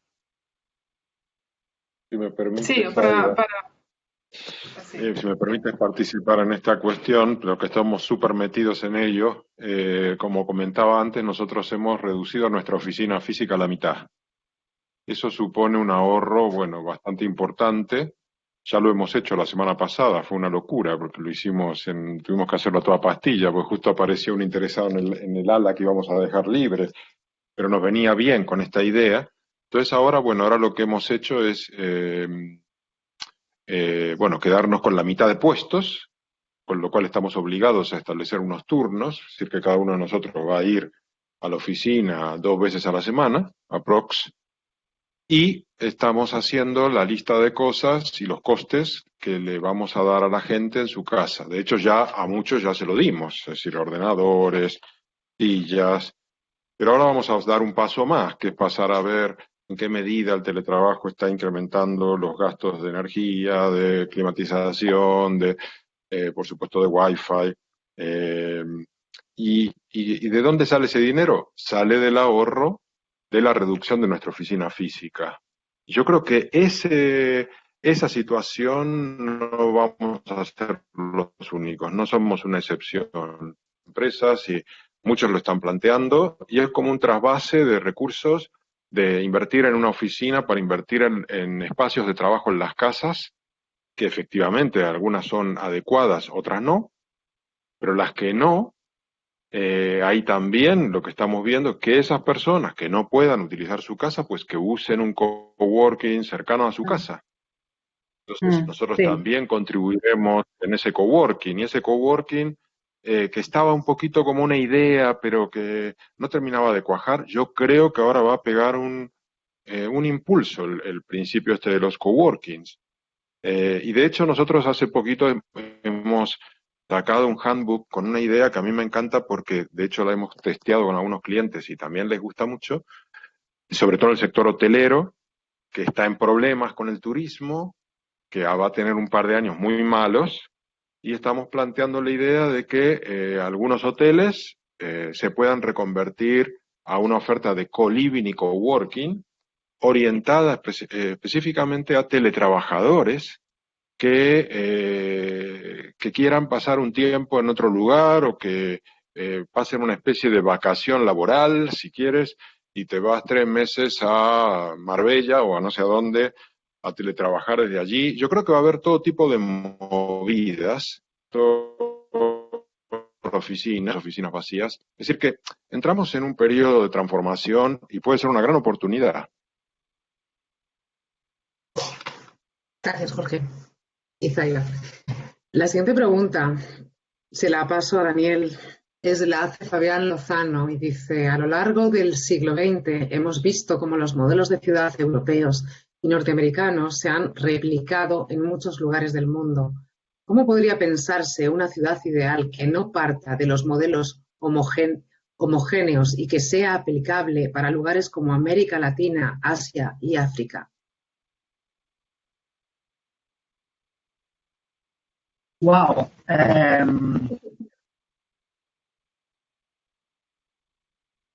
Tengo que reconocer que yo también asocio la idea de ciudad ideal a la de la ciudad utópica. Yo no sé si hay un modelo de... Si estáis pensando en un modelo de ciudad ideal para construir que sea eficiente, ecológica y que se pueda reproducir en todos los lugares, os diré que yo tengo algunas dudas sobre estos modelos. Entiendo que es muy fascinante y ha sido muy utilizado en el campo de la arquitectura, en el campo también de la investigación, pero yo sigo considerando que lo que decía antes, que tenemos que mirar a la ciudad real. Yo creo que el futuro tendrá que ver más con transformar nuestras ciudades para hacerlas más sostenibles, más que construir unas nuevas ciudades igual tecnológicas, perfectamente funcionantes, ideales, que respondan a problemáticas que tenemos, pero que serán probablemente mucho más caras de construir y de realizar que reutilizando lo que ya tenemos construido. Yo creo que el futuro pasa por esto, por reutilizar lo que tenemos, ¿vale? También el tema de la vivienda, utilizar las viviendas vacías, más que construir una ciudad ideal que además poco tiene que ver con el contexto, porque igual es la misma ciudad que puedes construir en distintos continentes. No sé si he contestado. Sí, has contestado. Gracias. La siguiente se la voy a pasar a Jorge. Dice Elena Guzmán, si los ciudadanos aprendiéramos a respetar el espacio público, nos comprometiéramos en su desarrollo hacia una ciudad más humana, nos comprometeríamos en preparados en nuestro papel de especialistas, movimientos sociales, administraciones para alentar y permitir que esto ocurra. ¿Existen cauces que lo permitan? Espera que lo estoy leyendo porque como se cortó un poco. ¿Quieres que lo lea de nuevo? No, la tengo delante. A ver, respetar el espacio público. Bueno, ahí me referiría a Jane Jacobs, ¿no? Ella, su manera de lograr que respetemos el espacio público lo basa en construir una sociedad muy cohesionada, en la cual tú te integres en tu vecindario y tengas confianza en esos miembros clave de la calle, que es el carnicero de la esquina, el no sé quién, que al final todos los días te saludan y se arma como una ligazón que te da seguridad. Y ella es el primer capítulo de su libro sobre el tema de las aceras y la seguridad. Y yo creo que por ahí puede ir. Lo que pasa es que me resulta un poco utópica el planteamiento, porque creo que al final cuando la gente asciende socialmente, tiende a privatizar su vida y tiende a hacerse más reticente a compartirla con un vecindario, con el carnicero de la esquina, y dejar a los niños en la calle. Entonces a mí me encanta la idea, pero me resulta difícil de imaginar. Si eso pasase, yo creo que todo el mundo estaría encantado. No sé por qué dice aquí que estaríamos preparados como especialistas para permitir que esto ocurra. Por supuesto, no lo vamos a impedir. Ahora, que se pueda lograr, me gusta como ideal. No sé, transmito esta pregunta a los demás ponentes, que seguro que tienen otras ideas.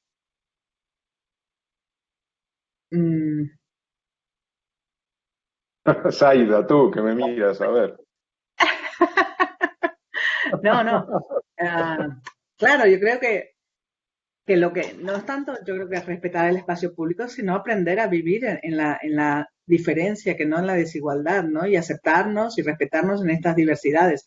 Eso es el aprendizaje máximo del espacio público. El espacio público no será nunca un centro comercial, todo impoluto y blanco y todo limpio. Tiene otras variables y que son interesantes, ¿no? Y entonces, claro, esto podría hilarse con la pregunta que le hacían antes a Daniele, ¿no? Esa ciudad modelo que se traslada. La ciudad modelo, insisto, ya lo dije antes también, es la de cada sociedad. No existe no puede haber una ciudad modelo, porque la ciudad tiene que ver con el territorio donde está, su historia, su desarrollo, su país, su gente, su momento. O sea, son tantas cosas que hacen que este horror que hemos vivido en los últimos 30 años, que se fueron copiando cosas de ciudades en otras ciudades, mata a la ciudad. La ciudad precisamente es esa diversidad. Y el espacio público será en función de esa diversidad. También antes preguntaban, claro, decir para ciudades de China, África y América Latina es como imposible, ¿no? Y los espacios públicos de muchas ciudades americanas y asiáticas y africanas son una maravilla. Claro, no tienen prolijito como aquí todo acabado, pero son una maravilla de vitalidad. Pero depende qué modelo le estemos queriendo poner a ese espacio público que miramos, ¿no? Para que nos encaje. Más que moverle un modelo, otra vez en Jacobs, es mirar y aprender de lo que hay, ¿no? Y apreciarlo. Yo creo que, si me permitís, disculpa, Daniel. No, perdona, adelante. Simplemente un pequeño inciso. Creo que lo que decía Jorge, que es un ideal de Jane Jacobs, de que nos vigilen los vecinos o los pequeños comerciantes, o que haya una compleja red social de vigilancia en el barrio, no es tan utópico. De hecho, históricamente pues hay muchos ejemplos y no hace falta tampoco remitirse muy atrás en el tiempo. Yo creo que si vemos ciertos barrios que tienen un tejido social mucho más cohesionado, que tienen una trama urbana proximidad, pequeñas calles, muchas plazas, que tienen una estructura social donde hay familias con muchos niños pequeños y que estos niños salen. Y entonces se crean esas redes. Hablo concretamente, por ejemplo, del Planó en Barcelona, que podría ser ciertas partes, ¿no? O Vila Olímpica, donde la estructura social del barrio promueve a que aparezcan espontáneamente estas redes de videovigilancia, y los niños, no es tan utópico como que a partir de los 3 años ya corretean por la calle sueltos, pero salen a la, que es muy curioso porque es una pequeña comparación contra otros barrios, salen a la calle y se mueven de forma independiente antes que en otros barrios donde estos fenómenos de cohesión social no ocurren. Por lo tanto, es una realidad que yo apostaría mucho por promoverla, y cambiaría los carniceros por las fruterías, porque también cambian los hábitos alimenticios. Y disculpa, Daniela, que te he entrado. No, disculpa tú, es que es el problema de estas conexiones. Yo suelo decir una cosa, que de cosas positivas que recordaré de este periodo, hay este momento en el que seguramente vosotros también habéis empezado a recibir imágenes de animales salvajes en las ciudades. Aquí en Barcelona se pasaron vídeos de los jabalíes, delfines, pero a mí lo que más me ha impactado cuando pudimos empezar a salir de casa y pasear es ver algunos barrios sin el turismo de masa. Y sobre todo, y Zaida lo sabrá perfectamente porque vive en Ciutat Vella, puedo ver un distrito como el de Ciutat Vella, que es un distrito que donde hay un monopolio del turismo en el uso del espacio público, en el que vemos que se ha vuelto a ser una ciudad normal como tendría que ser. O sea, en estos últimos momentos hemos visto niños que juegan en las plazas. Puedes ir a tomar algo en Plaza Real, que es algo que no se hace desde hace muchísimo tiempo.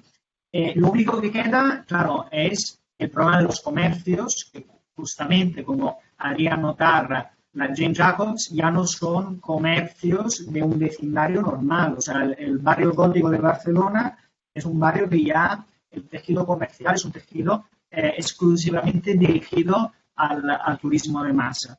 Pero sí que el turismo volverá, pero estamos en este periodo, los que vivimos en Barcelona, estamos gozando de esta cosa tan especial, que es volver a ver el barrio y poder vivir algunas plazas como no lo habíamos vivido nunca. Sí, es una maravilla ver la ciudad así.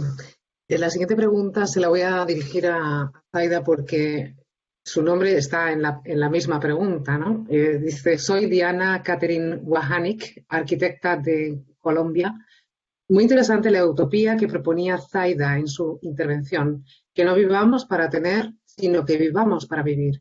En este tiempo de pandemia nos hemos dado cuenta de muchas cosas superfluas por las que nos preocupábamos demasiado, como ¿qué es vivir para vivir?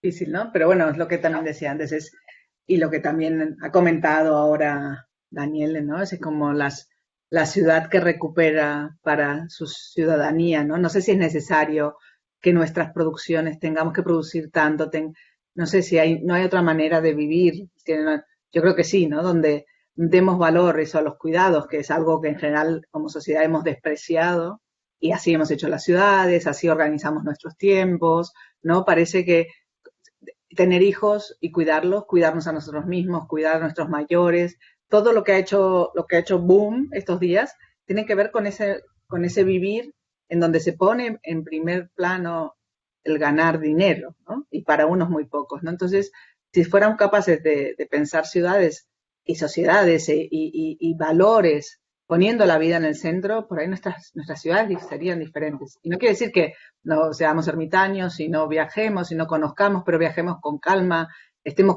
tengamos tiempo para las cosas. No sé, creo que es otra distribución que tendrá que ver con que no haya unos pocos que tengan tanto y unos muchos que tengan tan poco, pero poner la vida en el centro es fundamental, porque una lección de la pandemia es que sin cuidado ha podido parar todo.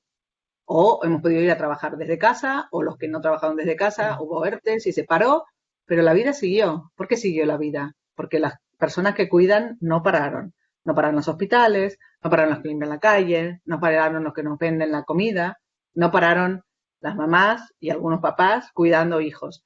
Entonces, yo creo que no tengo la solución exacta, pero creo que es una reflexión profunda como sociedad que tenemos que hacer. Gracias. La siguiente pregunta, no sé si nos queda mucho tiempo, me tenéis que ir diciendo hasta qué hora seguimos. Haz una más, ¿Perdona, Eva, Jorge? porque... No, una que más, creo vale, que te la voy a dirigir. ¿Una? Vale. Te la voy a dirigir a ti, Jorge, porque primero porque quien la plantea es amigo tuyo y segundo porque habla de movilidad, ¿vale? Y dice, es de Jorge Bonifaci. Dice, si restringimos el uso del automóvil, ¿no estaríamos mejorando el problema ambiental e impulsando un cambio forzoso en la refuncionalización de las ciudades? Sí, totalmente de acuerdo, y fíjate que hasta Jane Jacobs hace 50 años ya lo empezó a decir, en pleno boom del coche. Yo creo que sí, tenemos que hacer un esfuerzo por renunciar a nuestros coches. Va a ser muy duro, pero yo lo tengo aquí aparcado, pero digamos, últimamente en estos 3 meses lo usé 2 veces. Yo creo que tenemos que limitarlos a tope en las ciudades. Eso es uno de los temas. Creo que la línea de acción debería ser esto que llaman el Green New Deal, que implica cambios en todos los órdenes, en movilidad, en ahorro energético, en autogeneración. Hay que hacer muchísimo en esos frentes y se puede generar mucho empleo. Y uno de los puntos es el cambio de movilidad. Es decir, transporte público, por supuesto, y micromovilidad, pero el coche privado debería ser muy limitado en las ciudades, sin duda. Y otro tema que me gustaría decir, que antes hablabais del turismo, creo que el turismo debe ser revisado, pero de cabo a rabo, casi como habría que hacer una confesión pública y decir, nos equivocamos. No era correcto esto que estábamos haciendo. El problema que tenemos en España es que vivimos de eso. Entonces, hacer esa confesión y renunciar a eso, que es la principal ingreso económico, es durísimo. Pero habrá que pensar, porque no es sostenible.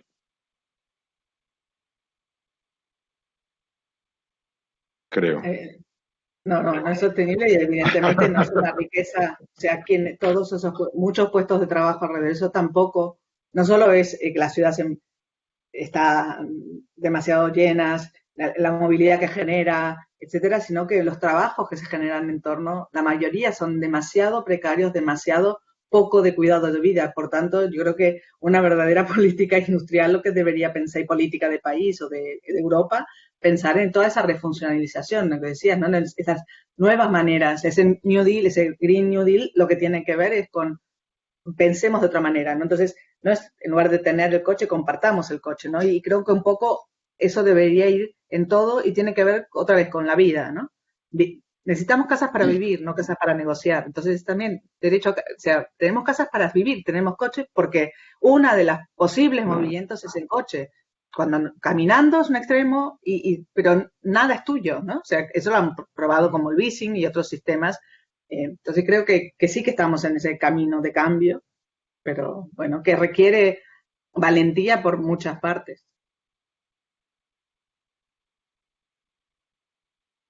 Estamos en un periodo de cambio, pero si os fijáis, acaban de proponer o aprobar la subvención de compra de coches, ¿no? O sea, seguimos dependiendo, y seguramente Barcelona ahora en la ciudad post-COVID intentará reactivar el turismo haciendo promoción de la ciudad en el extranjero.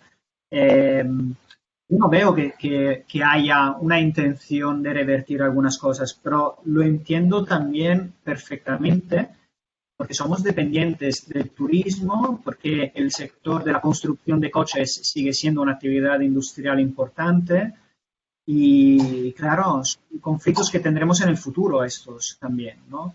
Pero sí, claro, se tendría que reducir el transporte privado, evidentemente, y buscar otras soluciones. Gracias. Pues Magda, te cedo la palabra para que cierres. Sí, muchas gracias, Eva. Sí, antes de clausurar el evento, quiero extraer aquí algunas respuestas de la encuesta para también dejar reflejar lo que opina el público. Cuando preguntamos cómo garantizar la ciudad saludable, la 76%, ha contestado con el modelo de proximidad, ciudad de 15 minutos y espacios verdes. Predilecta de promover la ciudad saludable, y también hay un 17% que contesta extralimitando el uso del coche y ofreciendo alternativas de movilidad. Un poco en línea de lo que estaba comentando Jorge ahora. Ya os comenté que la preferencia es clara a favor de la ciudad compacta frente a la periferia. Tenemos 75% de las personas que prefieren la ciudad compacta. Y cuando preguntamos sobre cuál es, en tu opinión, el rol del espacio público, cosa que estabais comentando todos antes, la respuesta ha sido lugar de socialización, ocio y cultura. Y en segundo lugar, espacio de democratización.